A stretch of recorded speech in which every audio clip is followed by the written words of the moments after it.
नमस्कार दोस्तों, आज हमारी कहानी का विषय है कलयुग की औलाद। हरि प्रसाद जी कुछ दिनों पहले ही सरकारी टीचर के पद से सेवानिवृत्त हुए हैं। जब तक वो सेवा में रहे, अच्छा वेतन और सुविधाएं मिल रही थी। अब सेवानिवृत्ति के पश्चात रिटायरमेंट में अच्छी रकम मिलने वाली है और हर महीने की पेंशन अलग से आ जाती है। हरि प्रसाद जी और देवकी जी के दो बेटे हैं। दोनों बेटे रवि और राजीव हैं, जो गुड़गांव में मल्टीनेशनल कंपनी में कार्यरत हैं। हरि प्रसाद जी अपनी पत्नी देवकी के साथ रामपुर में 2 कमरों के एक छोटे से मकान में रहती हैं। रिटायरमेंट के बाद से ही बड़ा बेटा अपने माता पिता को अपने साथ ले जाना चाहता था। माँ पिताजी, अब आपका यहाँ रहना हमें अच्छा नहीं लगता, आप हमारे साथ गुड़गांव में रहिए। तो छोटा बेटा जिद करता है कि नहीं माँ पापा, आप मेरे साथ रहिए। बेटों की समान मनुहार पर देवकी जी फूली नहीं समाती थी। कितना अच्छा लगता है ना जब हमारे बच्चे हमें अपने साथ रखने के लिए जिद करते हैं। लेकिन हरि प्रसाद जी हमेशा एक ही बात कहते हुए उन्हें टाल देते थे कि जब तक हमारी जोड़ी सलामत है तब तक हमें यही रहने दो, यहाँ पर हमें अपनेपन का एहसास होता है। दूसरे शहर में लोग भी अजनबी लगते हैं तो हमें अटपटा सा लगेगा। देवकी जी का अपने बच्चों के साथ रहने का दिल करता था, लेकिन हरि प्रसाद जी हंसते हुए कहते कि जब मैं इस दुनिया से चला जाऊंगा फिर तो चाहे हंसकर या रोकर तुम्हें उनके साथ ही रहना पड़ेगा। इस बात पर देवकी जी नाराज हो जाती थी। आप हमेशा दुनिया छोड़कर जाने की बात क्यों करते रहते हैं? आप जानते हैं कि मेरी जिंदगी में केवल एक ही इच्छा है कि मैं इस दुनिया से सुहागिन ही विदा होकर जाऊं। अभी कुछ ही दिन बीते थे कि दोनों बेटे और बहू छुट्टियों में उनके पास घर रहने के लिए आए।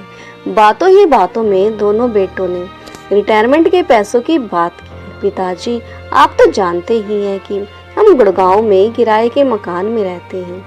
अपनी नौकरी से हमें अपने मकान बनाने के लिए काफी हद तक पैसा जोड़ लिया है, लेकिन फिर भी कुछ पैसा कम पड़ रहा है। तो हम चाहते हैं कि रिटायरमेंट के जो पैसे मिलने वाला है वह पैसा आप हमें देकर हमारी मदद कर देते। 2 दिन बाद बेटे गुड़गांव वापस चले गए, लेकिन उनके बातों से हरि प्रसाद जी सोच में पड़ गए। सुनिए जी, मैं तो कहती हूँ कि अगर बच्चे रिटायरमेंट के पैसे मांग ही रहे हैं तो देने में हर्ज ही क्या है। आज नहीं तो कल आखिर सब कुछ तो उन्हीं का है ना। देवकी जी ने राधे श्याम जी को समझाते हुए कहा। राधे श्याम जी व्यवहारिक बुद्धि वाले इंसान थे। वे अपने हाथ काट कर बच्चों को नहीं देना चाहते थे, लेकिन देवकी जी वह पैसे हमारे बुढ़ापे के लिए हैं। आए दिन हम अखबार में खबर पढ़ते रहते हैं और न्यूज़ चैनल पर भी सुनते रहते हैं कि बच्चे अपने माता पिता को किस तरह दर दर की ठोकरें खाने पर मजबूर कर देते हैं। मैं जानता हूँ कि हमारे बेटे यह नौबत नहीं आने देंगे, लेकिन समय का क्या भरोसा। देवकी जी ऐसे फैसले भावुक होकर नहीं लिए जा सकते। लेकिन जी आप यह भी तो सोचिए कि हमारे बेटे लायक हैं। उन्होंने काफी हद तक पैसों का इंतजाम कर लिया है। अब यदि उन्होंने मकान खरीदने का सोचा ही है तो क्या गलत कर रही हैं वह लोग। माँ बाप होने के नाते हमारा भी तो फर्ज बनता है उनकी मदद करने का। और जहाँ तक रही हमारे खर्चे की बात, तो वह तो आपकी पेंशन से पूरा हो ही जाता है। देवकी जी के तर्क के आगे हरि प्रसाद जी कुछ न बोल पाए। रिटायरमेंट के पैसे आधे आधे दोनों बेटों में बांट दिए। कुछ ही दिनों में बेटों ने गुड़गांव में अपने अपने फ्लैट खरीद लिए। देखते ही देखते 2 साल बीत गए, लेकिन अब देवकी जी की तबीयत थोड़ी खराब रहने लगी थी। उन्हें भूख लगनी बहुत कम हो गई थी। कुछ भी खाती तो उल्टी आ जाती। हरि प्रसाद जी ने कितनी बार डॉक्टर को दिखाने के लिए कहा, लेकिन देवकी जी टालती रहती। एक दिन हरि प्रसाद जी ने महसूस किया कि देवकी जी का शरीर पीला पड़ता जा रहा है और उन्हें बहुत ज्यादा कमजोरी आने लगी। तो जबरदस्ती उन्हें डॉक्टर के पास लेकर गए। डॉक्टर ने कुछ टेस्ट करवाने को कहा। देवकी जी की हालत गंभीर जानकर डॉक्टर ने उन्हें हॉस्पिटल में एडमिट होने की सलाह दे दी। अगले दिन जब रिपोर्ट आई तो डॉक्टर ने तुरंत हरिप्रसाद जी को अपने पास बुलाया। रिपोर्ट में जो कुछ सामने आया वह दिल दहला देने वाला था। देवकी जी की एक किडनी खराब हो चुकी थी और बीमारी अपने अंतिम चरण पर थी। डॉक्टर ने 1 महीने के अंदर किडनी ट्रांसप्लांट करवा लेने की सलाह दी थी। डॉक्टर ने कहा कि समय पर ऑपरेशन करवा लिया गया तो उनकी जान बचाई जा सकती थी। ऑपरेशन का खर्च कम से कम 8 से 10 लाख रुपए बताया गया। साथ ही में किडनी के ट्रांसप्लांट के लिए डोनर की भी जरूरत थी। यह सब सुनकर जैसे ही हरिप्रसाद जी के शरीर में जान ही नहीं रही। उन्हें समझ नहीं आ रहा था कि मैं खुद को संभालूं या मौत की दहलीज पर खड़ी अपनी पत्नी को। कांपते हाथों से उन्होंने दोनों बेटों को तुरंत फोन किया और जल्द से जल्द घर आने के लिए कहा। लड़खड़ाते कदमों से देवकी जी के पास पहुंची तो सोच सोच के दिल बैठा जा रहा था कि देवकी जी को क्या जवाब दूंगा और डॉक्टर ने क्या कहा। लेकिन वह अपनी पत्नी के सामने कमजोर नहीं पड़ना चाहते थे। डॉक्टर ने क्या कहा देवकी जी के इस सवाल पर हरिप्रसाद जी ने कहा, कुछ खास नहीं, पेट में थोड़ा सा इन्फेक्शन हुआ है, छोटा सा ऑपरेशन होगा, तुम बहुत जल्दी ठीक हो जाओगी। हरिप्रसाद जी की बातें सुनकर देवकी जी चुप तो हो गई, लेकिन उनके चेहरे की गहराई लकीरें कुछ और ही बयान कर रही थी। यह बात देवकी जी अच्छे से समझ रही थी। देवकी जी की हालत को कुछ संभालने के बाद कुछ जरूरी दवाइयां लेकर उन्होंने घर ले जाने को कह दिया गया और राधे श्याम जी को निर्देश दिया गया कि जैसे ही पैसे और डोनर का इंतजाम हो जाए हॉस्पिटल में सूचित करें। जब बेटे घर आए तो हरिप्रसाद जी ने देवकी जी की हालत के बारे में उन्हें बताया।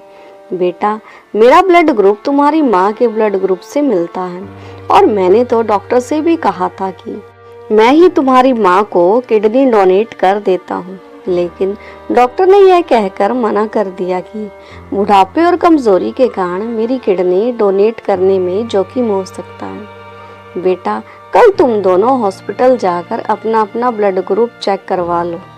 दोनों बेटे अपने पिता की यह बात सुनकर हक्के बक्के से रह गए। हरिप्रसाद जी कहने लगे, ताकि जल्द से जल्द ऑपरेशन का इंतजाम किया जा सके और डॉक्टर साहब ने 8-10 लाख का खर्चा बताया है। बेटा, तुम तो जानते ही हो कि मैं अपने रिटायरमेंट का सारा पैसा तुम दोनों को दे चुका हूँ। अब ऑपरेशन का खर्चा उठाने के लिए जिम्मेदारी तुम्हारी है। किडनी देने की बात सुनकर दोनों बेटे एकदम से घबरा गए, लेकिन अपने पिताजी के आगे कुछ ना बोल सके और अगले दिन अपना ब्लड ग्रुप टेस्ट कराने के लिए हॉस्पिटल चले गए, यह सोचकर कि क्या पता ब्लड ग्रुप मैच ही ना करे और यदि डोनर ही नहीं मिलेगा तो पैसे भी नहीं देने पड़ेंगे। लेकिन जब ब्लड ग्रुप चेक करवाया तो पता चला कि दोनों ही बेटों का ब्लड ग्रुप माँ से मैच करता था। यह बात सुनकर हरिप्रसाद जी के दिल को कुछ तसल्ली हुई। तो बेटा, कब करवाना है ऑपरेशन? तुम दोनों में से जिसका भी अपनी माँ को किडनी देने का मन बनता है, जल्द से जल्द अपनी ऑफिस से छुट्टी लेकर आ जाओ, क्योंकि मैं नहीं चाहता कि तुम्हारी माँ की तबीयत और ज्यादा खराब हो। हरिप्रसाद जी की यह बातें सुनकर दोनों बेटों का दिल बैठा जा रहा था। पिताजी, आप तो जानते ही हैं कि मेरा परिवार अभी तो शुरू हुआ है, छोटे छोटे बच्चे हैं मेरे, और फिर ऑफिस का काम छोड़कर बैठ जाऊंगा तो परिवार कैसे चलेगा। आप बड़े भैया से कहिए माँ को किडनी देने के लिए। कहते हुए छोटे बेटे ने अपना पल्ला झाड़ लिया और हरिप्रसाद जी ने बड़े बेटे की तरफ देखा तो बड़ा बेटा भी आंखें चुराते हुए बोला, पिताजी, मैं भी चाहता हूँ कि माँ जल्दी से जल्दी ठीक होकर घर आ जाए, लेकिन जब मैंने आपके बहू से बात की तो वह कहने लगी कि माँ जी की तो उम्र निकल गई है, लेकिन मेरे सामने तो मेरी पूरी जिंदगी पड़ी है, इसलिए मैं कोई रिस्क नहीं लेना चाहती। और बाबूजी, मुझे भी उसकी बात बिल्कुल सही लगी। अपने बेटों के मुंह से ऐसे शब्द सुनकर हरिप्रसाद जी की हैरानी का ठिकाना न रहा। उनका मुंह खुला का खुला रह गया और आंखों से आंसू टपकने लगे। उन्होंने कभी उम्मीद भी नहीं की थी कि उनके बेटे अपनी माँ के बारे में ऐसा सोच रहे हैं। रात हो चुकी थी और सब लोग सोने चले गए, लेकिन हरिप्रसाद जी की आंखों से नींद गायब थी। उनके सामने अतीत की यादें हिलोरे लेने लगी। वह याद करने लगे कि शादी के 4 साल बाद भी जब उन्हें संतान सुख नहीं मिल पाया तो क्या क्या नहीं किया था उन्होंने संतान के लिए। मंदिर, मस्जिद और गुरुद्वारा हर जगह मन्नतें मांगी थी। कितने डॉक्टर से इलाज करवाया था, तब जाकर उन्हें संतान प्राप्त हुई थी। अगले दिन सुबह जब राधे श्याम जी कमरे से बाहर आए तो देखा कि दोनों बेटे गुड़गांव वापस जाने के लिए तैयार खड़े थे।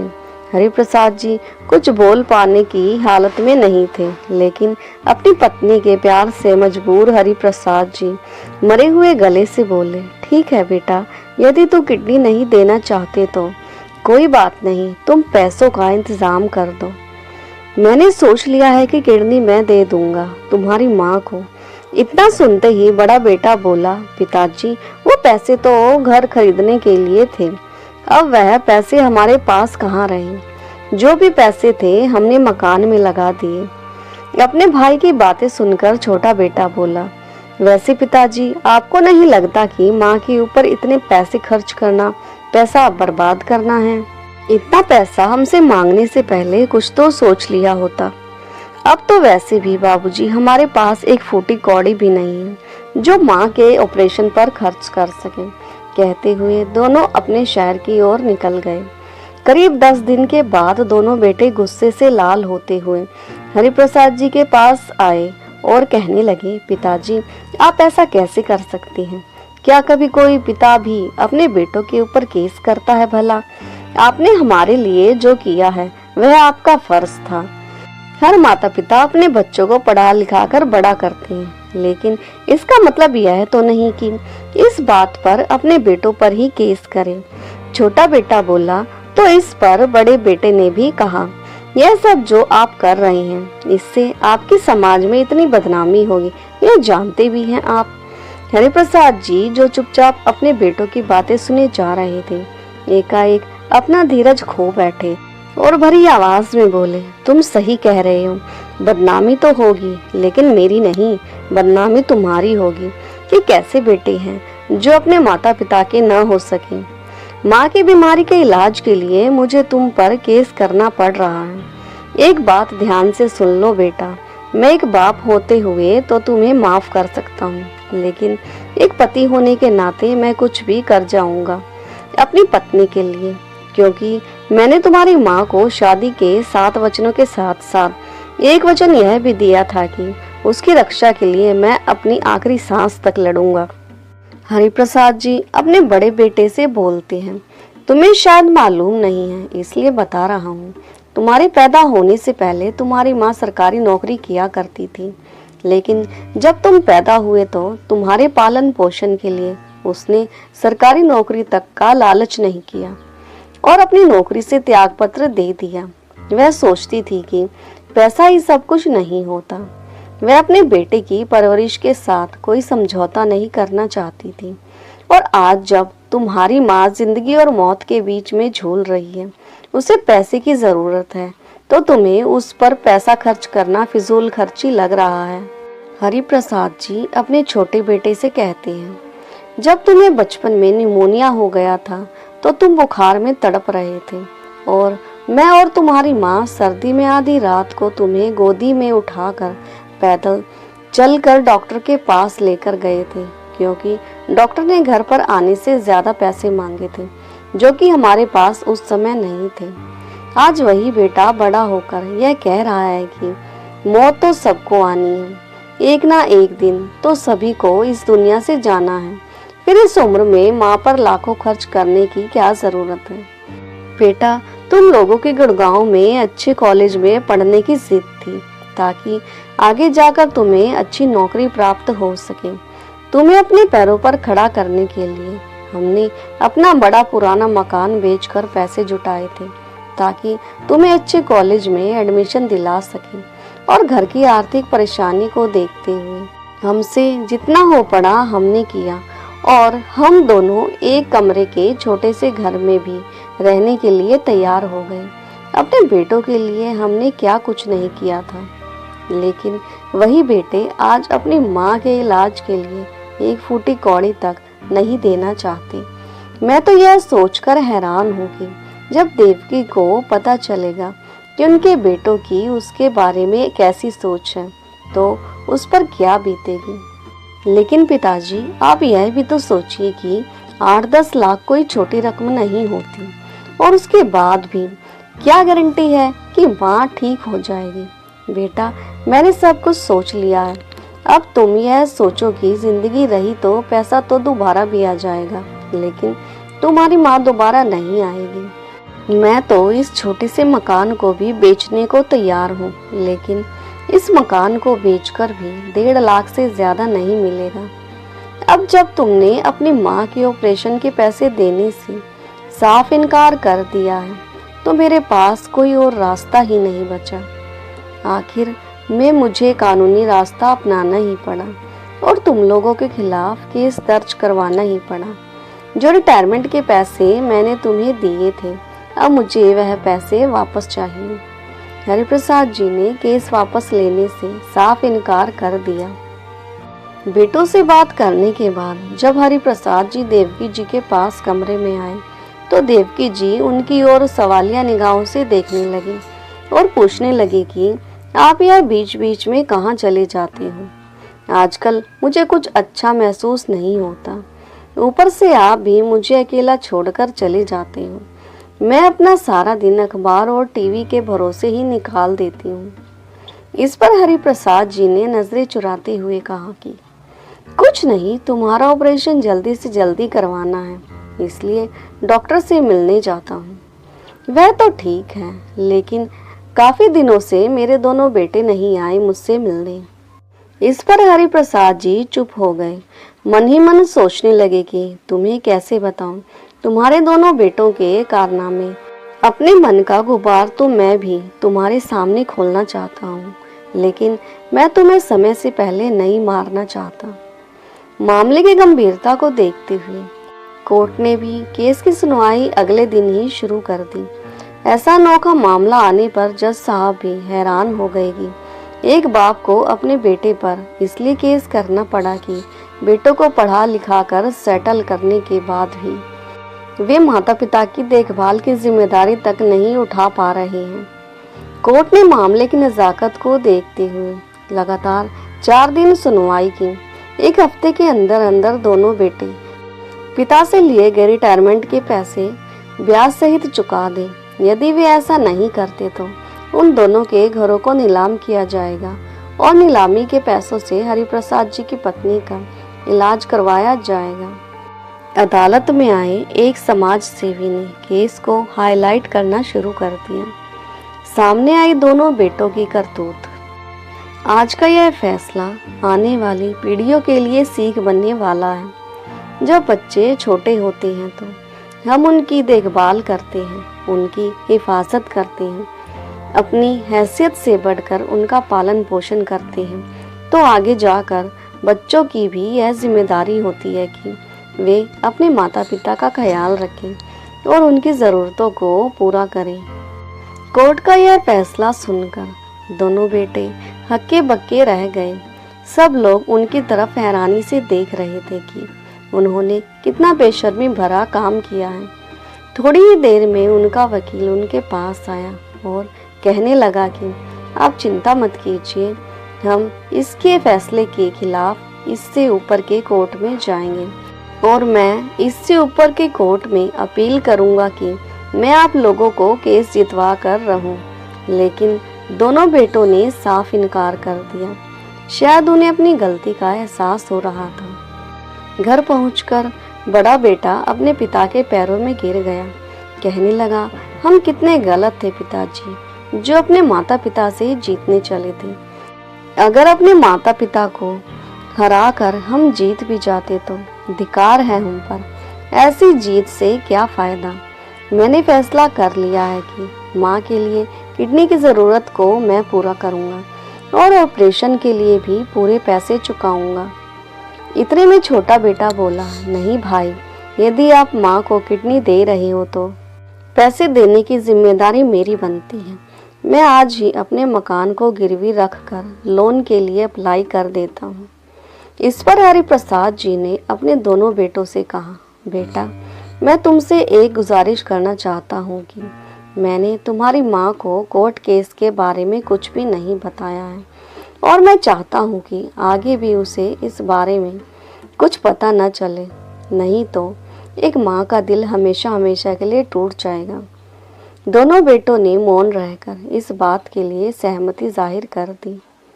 हरिप्रसाद जी ने अब और ज़्यादा देर करना सही नहीं समझा और अगले दिन ही ऑपरेशन के लिए कार्रवाई शुरू कर दी। डॉक्टर ने ऑपरेशन की तारीख एक दिन बाद की बताई और देवकी जी को हॉस्पिटल में एडमिट करने को कह दिया। हरिप्रसाद जी को अब कुछ तसल्ली हो गई। उनकी पत्नी अब कुछ ही दिनों में बिल्कुल ठीक हो जाएगी। डॉक्टर से बातचीत करने के बाद राधे श्याम जी अपने बेटों के साथ घर पहुंचे। पहुंचते ही देवकी जी के पास गए तो देखा तो देवकी जी अखबार पढ़ते पढ़ते ही सो गई थी। हरिप्रसाद जी ने बताया कि डॉक्टर ने एडमिट होने के लिए कहा है, देखो तुम्हारे दोनों बेटे भी आए हैं। हरिप्रसाद जी देवकी जी के हाथ से अखबार लेने लगे, लेकिन यह क्या, देवकी जी के हाथ पैर ठंडे पड़े हुए थे।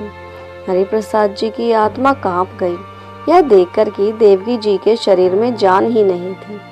दोनों बेटों ने उन्हें हिलाया डुलाया, लेकिन देवकी जी इस दुनिया को छोड़कर जा चुकी थी। हरिप्रसाद जी ने अखबार उठाकर देखा तो उस पर पहले पन्ने पर ही उनके केस के विषय में विस्तार से खबर छपी हुई थी और उस पर बड़े बड़े अक्षरों में हेडलाइन लिखी थी, कलयुगी बेटों का कारनामा। तो दोस्तों, आपको ये भावुक और प्रेरणादायक कहानी कैसी लगी और कहानी का कौन सा हिस्सा आपके दिल को छू गया, कमेंट करके ज़रूर बताएं।